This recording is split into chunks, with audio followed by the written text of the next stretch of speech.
Vamos a continuar con el análisis que veníamos haciendo sobre el monopolio del poder y la fuerza, o sea, el gobierno, ¿verdad? Es decir, ya vimos la primera parte, por eso es que esta está marcada como número 2 o la segunda parte de este tema.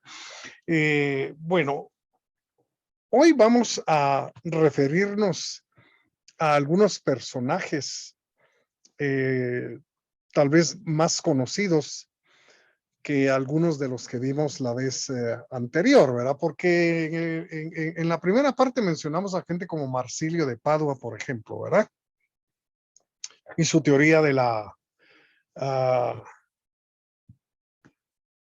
de la autonomía popular, ¿verdad? Entonces, pues estos personajes son un poco más conocidos. Empecemos entonces el día de hoy con Nicolás Maquiavelo, un hombre pues bastante conocido en el contexto de la filosofía política. Vivió una vida muy cerca precisamente a los gobernantes, ¿verdad? Ocupó puestos, digamos, de importancia en su Florencia natal, ¿verdad? Y pues también desempeñó algunas funciones por orden del Papa, eh, pero dentro de las actividades que tuvo que llevar a cabo, pues hubo algunas que no le cayeron bien a, a alguien. Y entonces, pues cayó en desgracia, incluso fue acusado de traición, torturado un poco, no mucho, pero sometido a torturas y bueno, sí, algo perfectamente normal dentro del campo de la política que él precisamente llegó a entender también, ¿verdad? Y se le conoce como el padre de la ciencia política, sobre todo dada la separación que establece entre la política y otras actividades humanas. Y sobre todo, le interesa recalcar que el poder, es decir, el poder y el uso, digamos, de la violencia que tiene realmente el gobierno o el gobernante en sus manos, debería ser considerado siempre como algo ajeno completamente a la religión y completamente alejado también de la moral. ¿Verdad? No esconde realmente esta idea realmente importante en su sistema de pensamiento.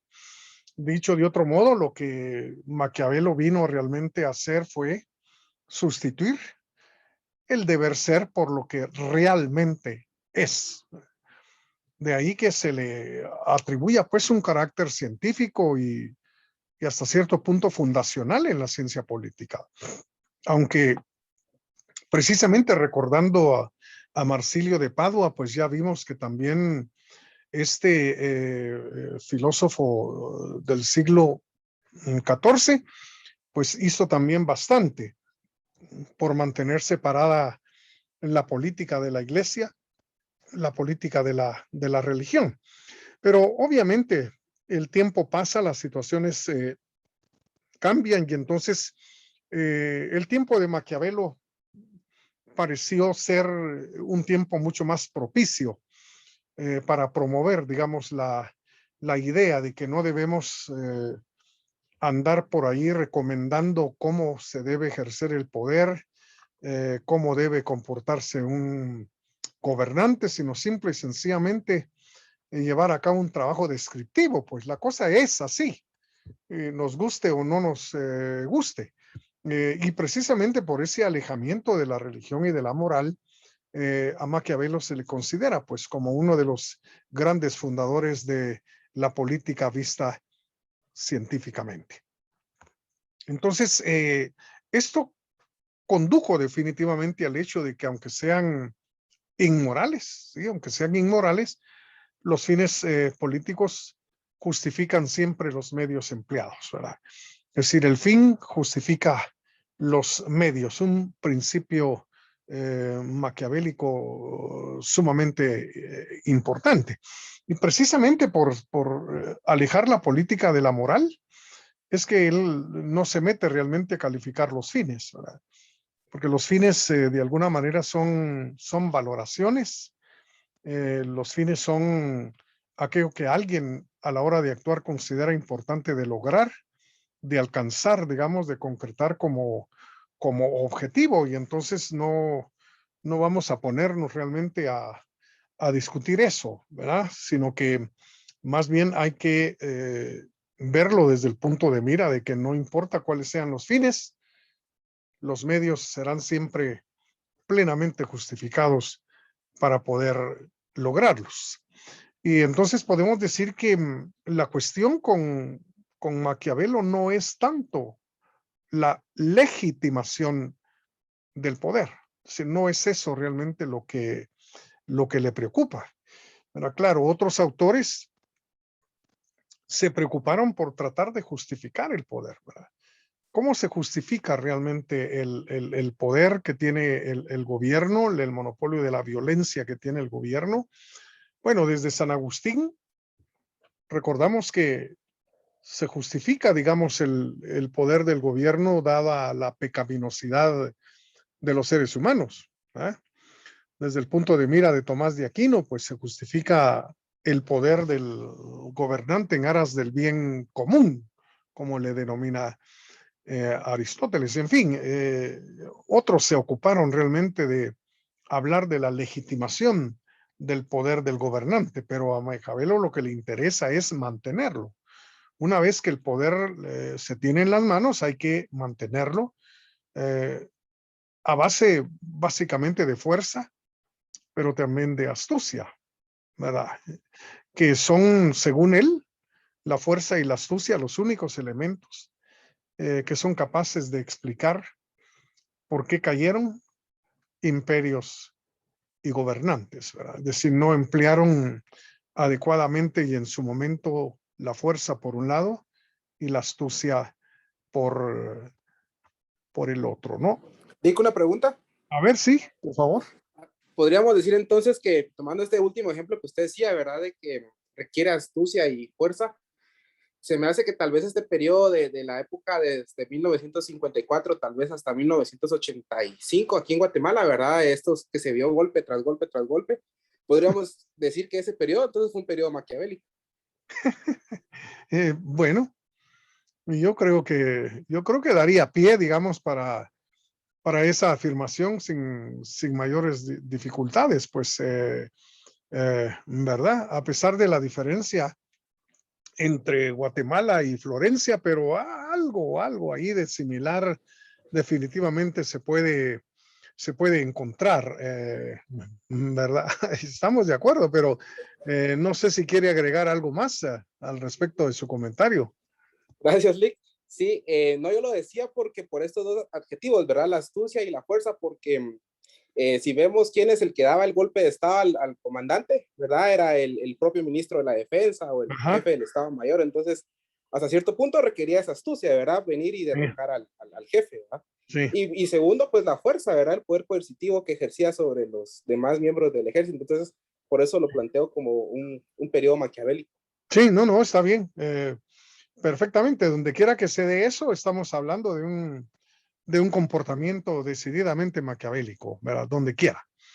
Bueno, su obra más conocida en este sentido es El Príncipe, una obra de 1531, que está dedicada precisamente a Lorenzo de Medici, Lorenzo el Magnífico, era un banquero realmente poderoso del Vaticano y también mecenas, es decir, que mantenía a artistas llevando a cabo su obra artística, ¿no? Y entonces El Príncipe es escrito durante un periodo en el cual pues Maquiavelo ha sido puesto a un lado, ha sido mal visto, y entonces es probable que toda la experiencia que había acumulado sirviéndole a los gobernantes, al Papa, en fin, tratando de hacerlos entrar en diálogo, sobre todo con el príncipe francés, en fin, pues toda esa experiencia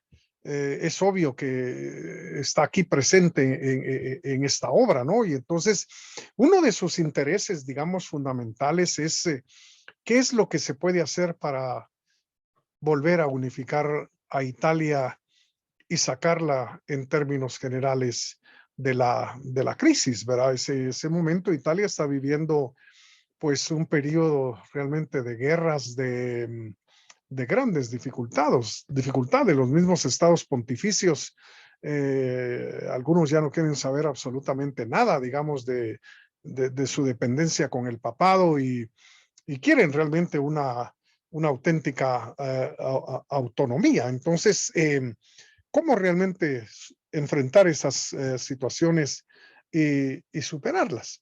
Ahora, con esta obra Maquiavelo realmente pretende de alguna manera enseñar de manera realista cuáles son los mecanismos del gobierno, cómo se puede realmente consolidar y fortalecer el Estado, y también señala en esta obra los errores que llevan a los imperios a la ruina. De estas cositas vamos a hablar en los minutos siguientes, ¿verdad? ¿Qué mecanismos puede emplear realmente un gobierno para hacer sentir su fuerza y su poder?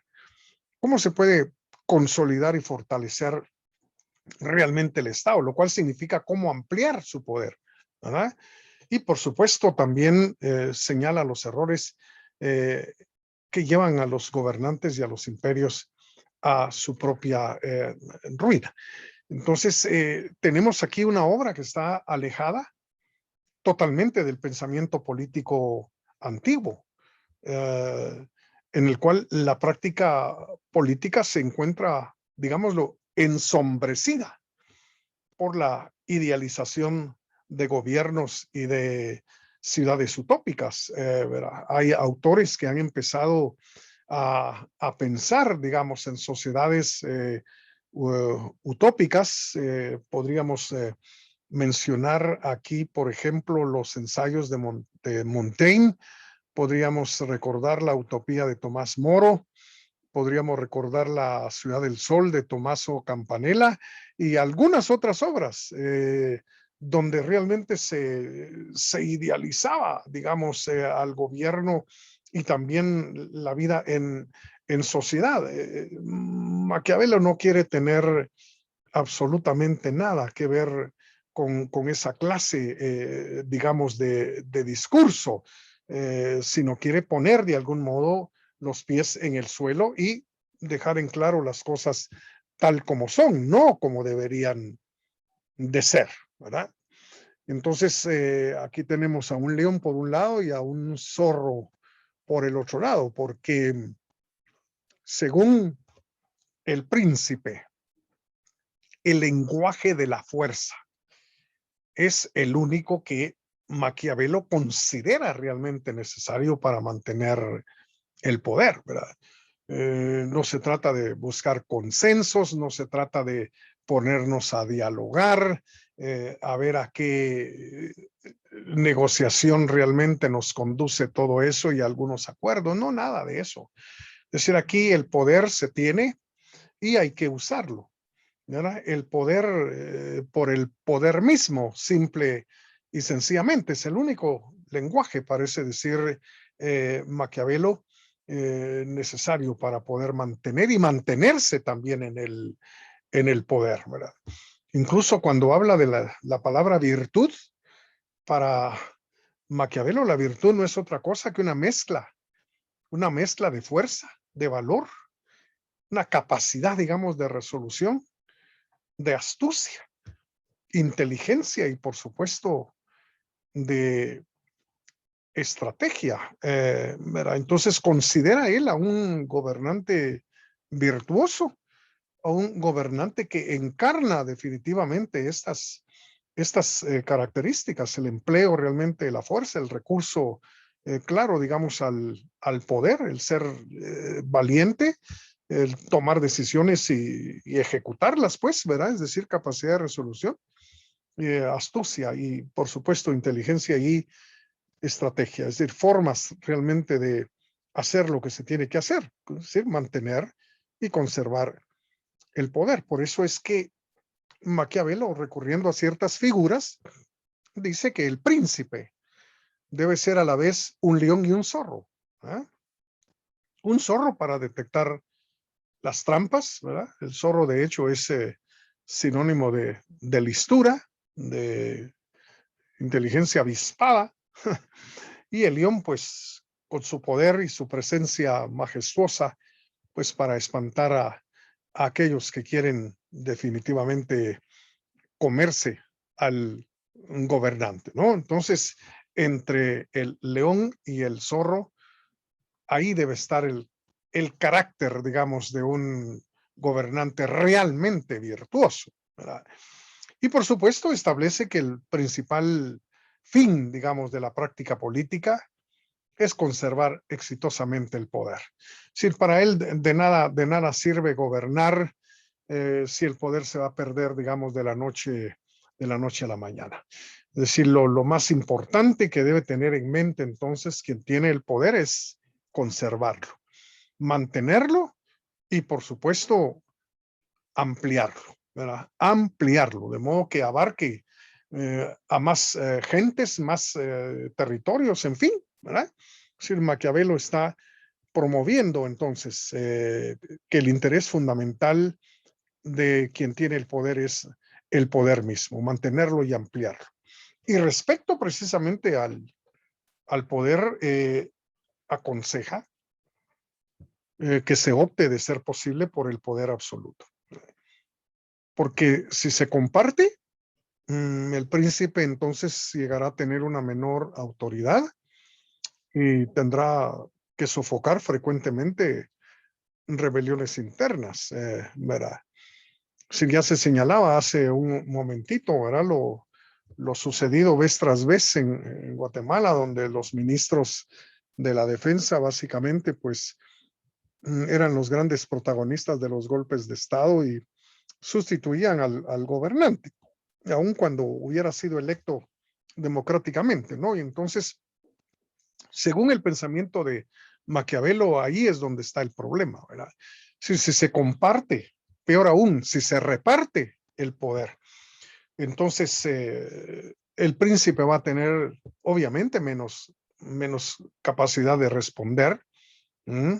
Entonces es mucho mejor que haya una concentración del poder en unas manos, en este caso en las manos del gobernante. De modo pues que la autoridad se concentre, el poder y el monopolio de la violencia se concentre totalmente, y porque solo así se podrán mantener a raya, como decimos, a todos los que aspiren en algún momento a moverle la silla a quien está gobernando.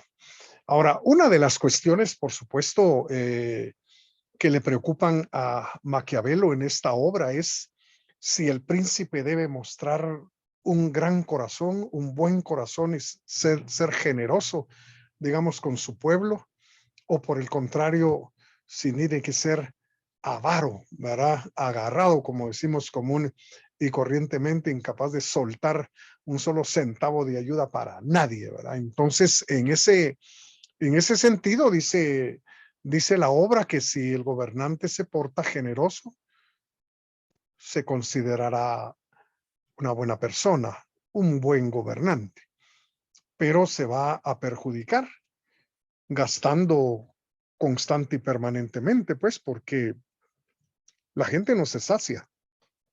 Se le da una vez y va a querer más y más y siempre más. Y entonces, dice Maquiavelo, ese proceder generoso, pues va a llevar realmente a la bancarrota más temprano que tarde, ¿verdad? Porque los recursos suelen ser escasos, entonces, y no se puede realmente mantener, digamos, un gasto, un regalar constante y permanentemente para todo el mundo que lo necesita y lo requiere.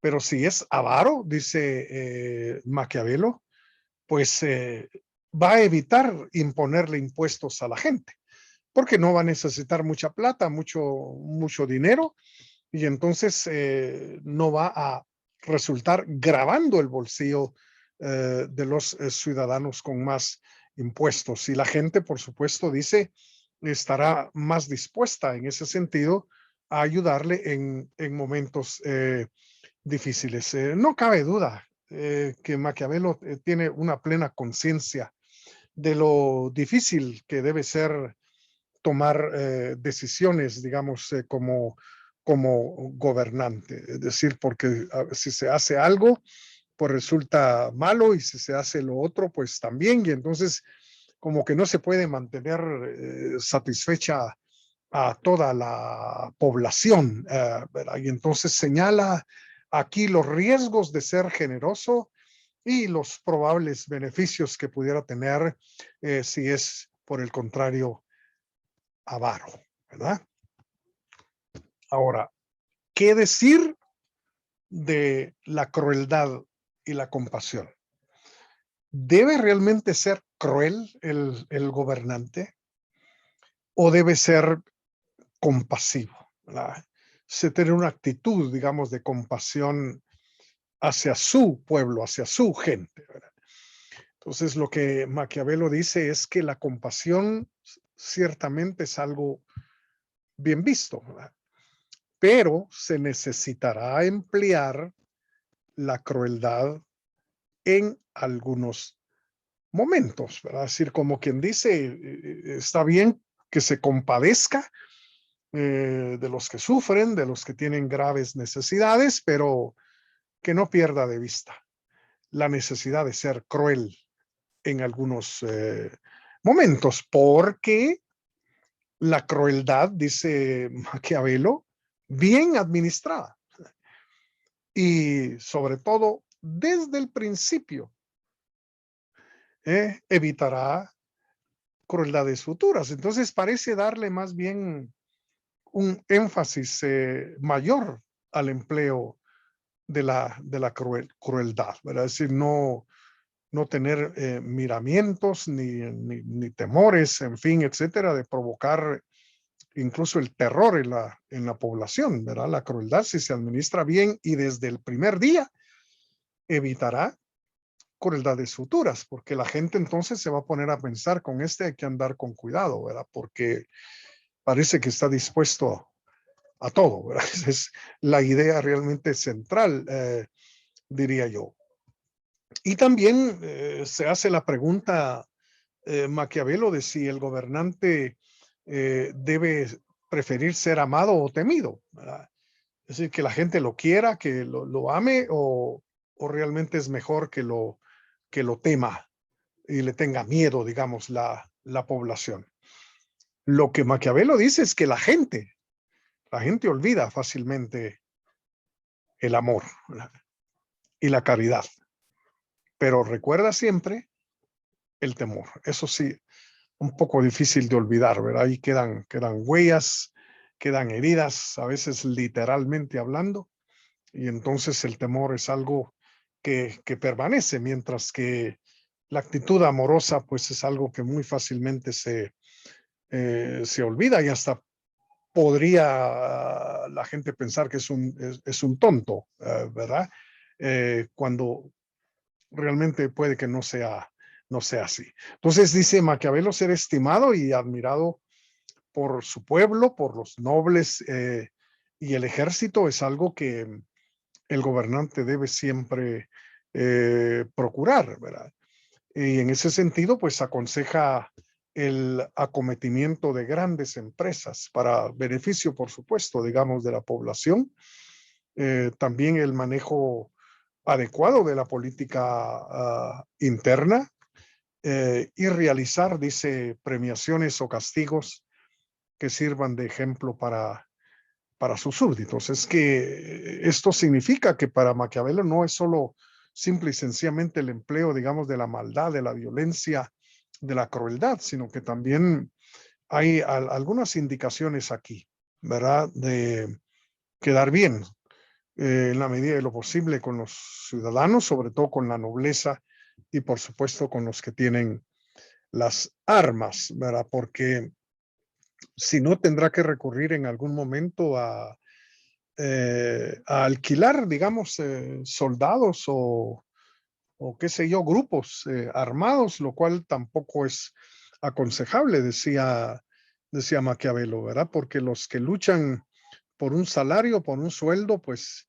se pueden volver traidores, ¿verdad? Si encuentran a alguien que les pague un poco más o les ofrezca un poco más. Entonces, en ese sentido, pues es bueno que el gobernante tenga su propia milicia y trate realmente de ser estimado, admirado y querido por el ejército, ¿verdad? Entonces, el emprender también empresas de beneficio, digamos, colectivo, era algo que Maquiavelo recomendaba, ¿verdad? Con el propósito de traer beneficios a la población en términos generales, aunque no deja de poner el ojo en los castigos también, ¿verdad?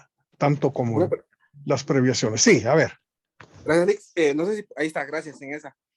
Pues viendo esta diapositiva, pues también pensaría yo que Maquiavelo no dejó de ser utópico, a pesar de que se quiso desprender, no dejó de ser utópico. ¿Por qué lo planteo, verdad?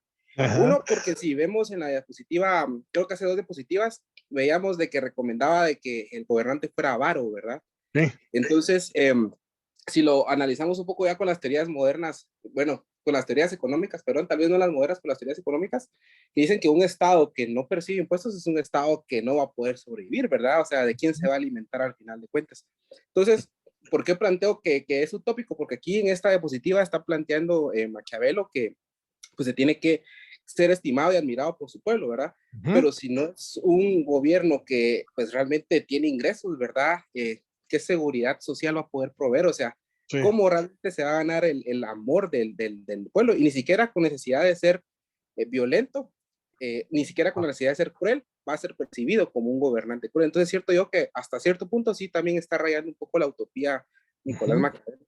Bueno, muchas gracias por ese comentario, muy interesante. Creo que podríamos estar de acuerdo sin mayores problemas con esto, ¿verdad? Poniendo los pies en el suelo, pero también pensando en posibilidades, ¿verdad? Sí, es un poco difícil, creo yo, quedarse a un nivel puramente, a un nivel puramente descriptivo en estas cuestiones, ¿verdad? Siempre hay una crítica por aquí, otra crítica por allá y tratando realmente de hacer las cosas bien o de la mejor manera posible.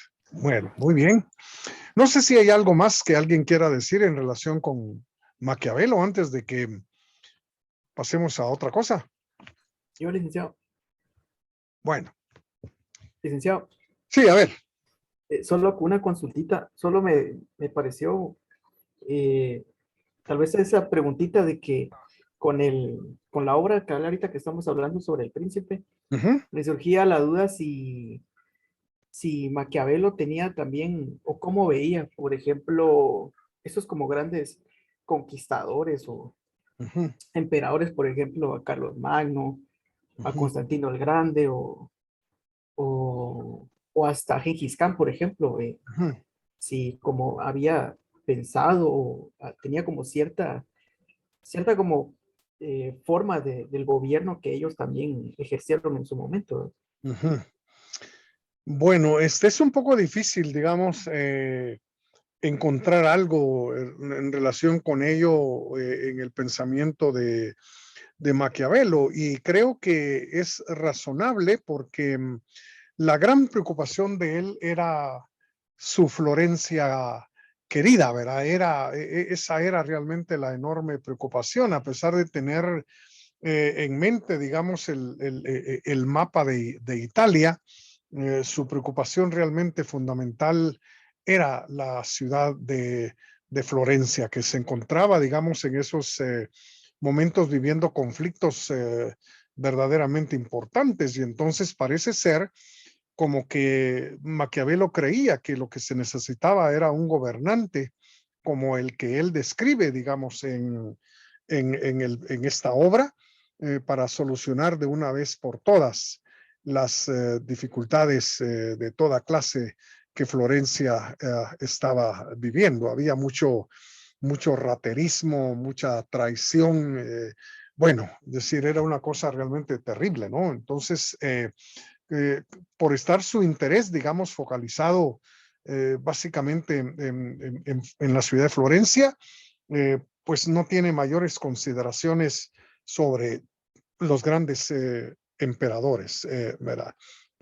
Pero no sé por qué la pregunta, no sé. Tal vez porque hay ciertas, bueno, dentro de la diapositiva hay ciertas como características, tal vez por así decirlo, ¿verdad? Que, por ejemplo, la crueldad, Ajá. el ser alabado por el pueblo y tener como ese equilibrio. Se me vino a la mente eso, ¿verdad? Porque, bueno, también de alguna manera también estos conquistadores no solamente eran de gobernar, sino también tenían como la idea de unificar naciones. Y sí, Sí, tiene toda la razón, es como más, es como un proyecto más grande, mientras sí, que creo que Maquiavelo lo miraba más solamente Italia. más Entonces, localmente, ¿verdad? sí, Sí, más local, cabrón. sí, Gracias, Lick. efectivamente. Gracias, David. Yo Bueno, creo que, a ver. perdón, Lick, yo creo que David trajo a la mesa algo que no es evidente a simple vista, y es que su pregunta es bastante valiosa para poder ver esto de que tal vez no sea evidente. Y es que si lo vemos en los teóricos que hemos estado viendo a lo largo del curso, por ejemplo, Uh-huh, con Agustín, con Cicerón, con Aquino, ¿verdad? uh-huh, Incluso con Maquiavelo, eh, lo que yo siento, tal vez lo que he visto es que no tiene como una perspectiva histórica al momento de desarrollar sus teorías, ¿verdad? Sino que todo lo quieren plantear desde un presente hacia adelante. Entonces, ajá, eso que plantea David, pues es bastante interesante de poder observar en esos autores, de verdad que a uh-huh, pesar de que sí había admiración por esos imperios, no hay una búsqueda de poder entender por qué esos imperios caen, ¿verdad? Porque al final de uh-huh. cuentas todo imperio cae, ¿verdad? Y Maquiavelo, quiera o no, pues plantea cierto, tal vez no lo dijo específicamente ni implícitamente, pero tal vez está planteando que su estado va a ser un estado infinito, podríamos decirlo, ¿verdad? Ujú, muy bien. Y yo creo que es de alguna manera parte del carácter del enfoque, digamos, propio de Maquiavelo, porque si lo que quiere realmente es hacer de la política una auténtica ciencia, entonces hay que recordar que la ciencia es acumulativa, mientras que la filosofía es reflexiva, ¿verdad? Por eso es que los filósofos volvemos casi siempre a los mismos problemas y a las mismas preguntas, pero el científico no. El científico encuentra un problema, lo resuelve y se olvida de él. ¿Verdad? Vamos al siguiente. Vamos al siguiente, porque lo que estamos haciendo es acumulando, pues, digamos, un conocimiento, digamos, acerca del mundo. Entonces, es probable, digamos, estoy pensando en voz alta, gracias a su intervención, Jaime, estoy pensando en voz alta que es probable, digamos, que Maquiavelo tuviera esa tendencia de no hacer un enfoque histórico, ¿verdad? No solo por su énfasis en lo local, sino porque no quiere andar con especulaciones, sino más bien tratar de presentarnos las cosas tal como son, pues, ¿verdad? Podría ser, ¿verdad? Agradezco la intervención. Muy bien, pasemos a considerar el pensamiento de Charles Louis de Secondat, alias el Barón de Montesquieu, ¿verdad? Bueno, con Montesquieu tenemos a un autor cuya obra más importante se titula El espíritu de las leyes, publicada en el año de 1748. Se puede consultar esta obra en línea. Hay muchos lugares en internet donde aparece el espíritu de las leyes. En esta obra lo que Montesquieu hace es ocuparse, digamos, de la naturaleza de la libertad y también de sus condiciones. Es decir, en qué consiste realmente la libertad y cómo debe ser el ambiente para que la libertad pueda ser una experiencia, digamos, para cada ser humano. Su trabajo, lamentablemente, digamos, en este campo ha sido dejado realmente a un lado, pese a la gran importancia que tiene y que sigue teniendo, digamos, esta obra de Montesquieu. Y por supuesto también se dedicó a discutir las bases religiosas de la política, ¿verdad? Abogando definitivamente por la secularización de la misma. Es decir, que la religión quede a un lado, que se ocupe de lo que debe ser, y que la política pues sea considerada como un ámbito, digamos, autónomo, separado rotundamente de la religión y de la iglesia también. Es decir, parece que la época realmente da para que ese énfasis se mantenga de parte de estos autores. Y claro, la Edad Media, digamos, todavía está ahí en el horizonte. Son pensadores que están cerrando, digamos, una puerta y abriendo otra. Y entonces, pues, la propuesta aquí es la de dejar a un lado la religión y la iglesia y ocuparse de lo político como algo totalmente autónomo. Ahora, una cuestión importante, digamos, con Montesquieu es que terminó prácticamente con la vieja discusión sobre cuál es la mejor forma de gobierno. Recordarán que abordamos este asunto en las semanas anteriores, cuando señalábamos el gobierno de uno, el gobierno de pocos y el gobierno de muchos, o sea, la monarquía, la aristocracia y la democracia, ¿verdad? Es decir, esa discusión sobre cuál de estas tres formas de gobierno es la mejor, pues se mantuvo durante bastante tiempo. Pero Montesquieu introdujo, digamos, una pregunta que cambió definitivamente las cosas. Él se preguntaba, bueno, ¿qué queremos dar a entender cuando preguntamos cuál de estas tres es la mejor forma de gobierno? ¿Qué es lo que queremos realmente dar a entender? ¿Qué buscamos? Bueno, si lo que queremos dar a entender es un gobierno que respete, digamos, el ámbito de la libertad de las personas, que respete, digamos, los derechos fundamentales de las personas, entonces estamos haciendo mal la pregunta. Esa no es la pregunta que deberíamos de hacer, sencillamente porque las tres formas de gobierno pueden llegar a pervertirse, como ya lo había visto Aristóteles hacía ya bastante tiempo, recuerdan, ¿verdad?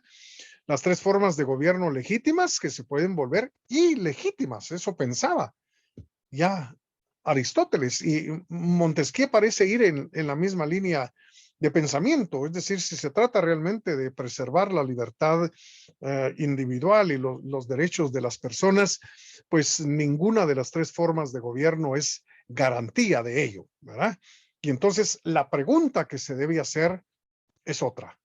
La pregunta que debe lanzarse y tratar de responderse es, ¿qué poder nos va a liberar del poder? Aquí la palabra poder es ambigua, ¿verdad? La primera se refiere a algo que nos defienda, ¿verdad? ¿Qué va a defender realmente a los seres humanos y a sus derechos? ¿Sí? Es la primera palabra, poder. Y la segunda se refiere al gobierno, ¿verdad? Es decir, ¿qué poder nos va a liberar del poder que tiene el gobierno? Es decir, ¿dónde encontramos? ¿Dónde podemos hallar una salvaguarda a los derechos, digamos, de la ciudadanía? Esa es la pregunta realmente fundamental que Montesquieu lanza, por lo que la cuestión de cuál es la mejor forma de gobierno fue entrando en una declinación y hoy en día pues ya casi no se discute ese asunto de cuál es la mejor forma de gobierno. Entonces, en ese sentido, lo que Montesquieu realmente está proponiendo es el reconocimiento del derecho natural. Entonces, recordemos que Montesquieu es también uno de los grandes representantes de la doctrina del derecho natural, lo que significa que el ciudadano, el ser humano, tiene derechos que le son inherentes por el simple hecho de ser ser humano, ¿verdad? Entonces, en ese sentido, lo que quiere decir Montesquieu es que el reconocimiento del derecho natural puede ser el poder que nos sirva para defendernos del uso abusivo del poder de parte de los gobernantes. Esa es la idea realmente fundamental.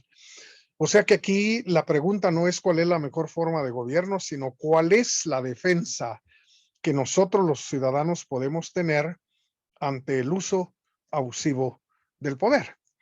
Pero aparte de eso, hace también una propuesta y es la siguiente. Cuando en la misma persona, esta es una cita literal, cuando en la misma persona, dice Montesquieu, o en el mismo cuerpo de magistratura, la potestad legislativa y la potestad ejecutiva están reunidas, no puede haber libertad. Porque se puede temer que el mismo monarca o senado pueda hacer leyes tiránicas para ejecutarlas tiránicamente. Es decir, que aquí lo que tenemos es la propuesta de la división de poderes. Es decir, corremos más riesgos de que la libertad de los ciudadanos sea violada y sus derechos conculcados si una sola persona, un solo cuerpo realmente llega a tener todo el poder concentrado en sus propias manos, ¿verdad? Si el magistrado, o sea, el poder judicial, ¿verdad? O la potestad legislativa, es decir, el poder legislativo, o la potestad ejecutiva, es decir, el poder ejecutivo, están reunidas, juntas, unidas en unas solas manos. Entonces, la posibilidad realmente de padecer abusos, digamos, de parte de los gobernantes es mucho mayor, ¿verdad? Porque quien hace la ley, quien vela que se ejecuten y quien castiga a quien no las cumple es el mismo. Es el mismo. Entonces estamos realmente muy mal si las cosas van por ese camino. De nuevo, dice, no hay libertad si la potestad de juzgar no está separada de la potestad legislativa y de la ejecutiva. Si estuviese unido a la potestad legislativa, el poder sobre la vida y la libertad de los ciudadanos sería arbitrario, debido a que el juez sería el legislador. Si se uniera a la potestad ejecutiva, el juez podría tener la fuerza de un opresor. Es decir, está señalando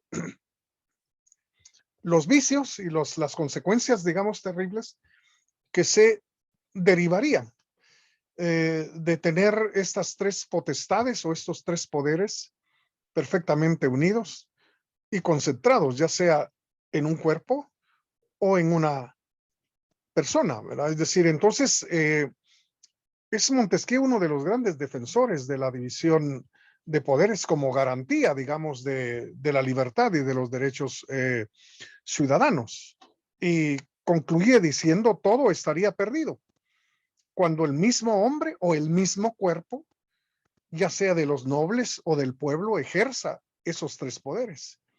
El de hacer las leyes, el de ejecutar las resoluciones públicas y el de juzgar los crímenes o las diferencias entre los particulares. En otras palabras, lo que Montesquieu está recomendando es la dispersión del poder. La dispersión del poder.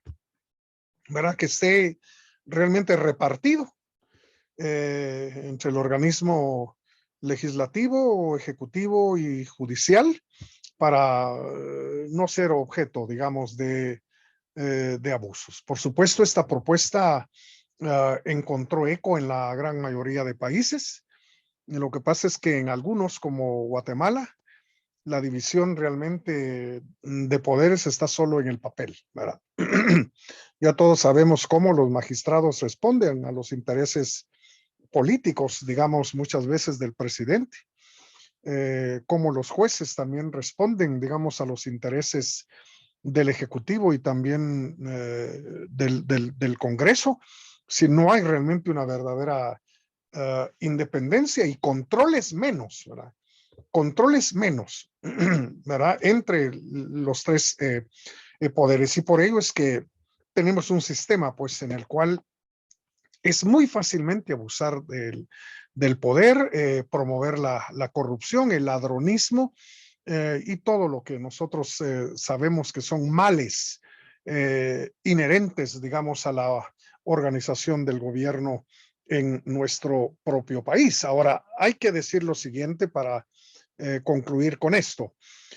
Montesquieu no fue necesariamente el que inventó la separación de poderes.